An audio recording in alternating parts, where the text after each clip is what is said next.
Saudara, saya ingin bicara tentang sebuah topik, yaitu tentang permintaan doa. Nah, salah satu hal yang banyak kali kita dengar di tengah-tengah komunitas Kristen adalah permintaan doa. Tolong doakan saya, tolong doakan kami. Nah, seringkali kita mendengar kalimat-kalimat seperti itu. Nah, saudara, memang kadang-kadang ada orang-orang yang minta didoakan untuk hal-hal yang kita mungkin rasa bagaimana begitu. Misalnya, tolong doakan supaya saham naik ya. Atau tolong doakan supaya anjing saya nafsu makan, atau misalnya tolong doakan supaya tukang siomay lewat sore ini, dan seterusnya.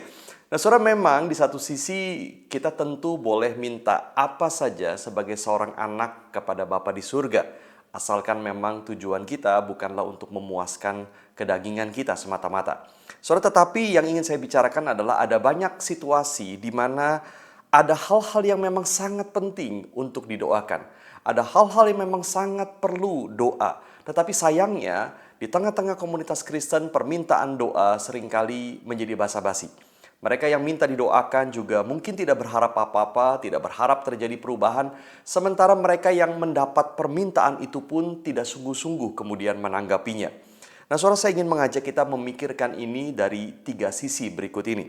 Yang pertama, saudara, apakah kita peduli dan mengasihi orang lain?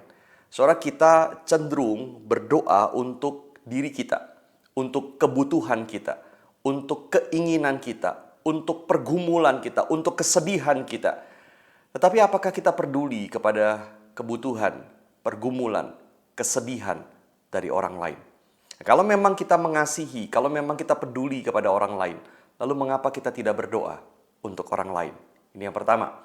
Yang kedua, saudara, apakah kita sebetulnya meragukan kuatnya dosa? Saudara, kita beranggapan, gak didoain pun juga tidak akan terjadi apa-apa. Nah, saudara, dengan kalimat itu sebetulnya kita lupa kuatnya dosa. Ngerinya iblis yang mengintai dan ingin terus-menerus mencoba menjatuhkan kita. Saudara, setiap kita tanpa kecuali ada di dalam wishlist-nya iblis. Dan dia sangat oportunis, dia mencari kesempatan untuk menjatuhkan.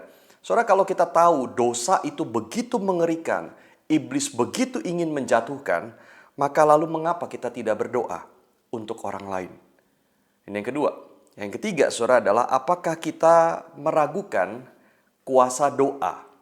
Saudara, kita mungkin merasa, kita doa atau tidak doa pun juga tidak ada perbedaan apa-apa. Nah, saudara, kita sebetulnya seringkali meragukan kuasa doa. Seruan kepada Allah yang berkuasa, kepada Allah yang mendengar, kepada Allah yang menjawab doa. Saudara, kita lupa, kita ragu bahwa Allah bekerja menjawab doa. Nah, saudara, kalau saja kita ingat 3 hal ini, kita peduli dan mengasihi orang lain, kita mengerti kuatnya dosa, bahwa tiap saat kita bisa dijatuhkan oleh iblis, dan yang ketiga, kita percaya kepada kuasa doa, bahwa Allah mendengar doa. Saudara, kita akan berdoa dengan lebih sungguh-sungguh bagi orang lain di sekitar kita. Saudara, maka saya ingin mengajak, maka marilah kita mulai berdoa bukan hanya untuk kepentingan kita, keinginan kita, pergumulan kita, tetapi doakan juga orang lain. Doakan kehidupan rohani dari keluarga kita. Doakan untuk orang-orang yang minta didoakan. Doakan juga untuk orang-orang yang kita ingat, walaupun mereka mungkin tidak minta didoakan, tetapi kita teringat mereka, kita doakan mereka. Doakan supaya kita dijauhkan dari pencobaan, disertai di dalam lembah kekelaman, dan dikuatkan untuk tetap dekat dengan Dia. Saudara, biarlah kiranya Tuhan menolong kita semua. Mari kita terus saling mendoakan, khususnya di masa-masa yang sulit seperti hari ini. Tuhan berkati.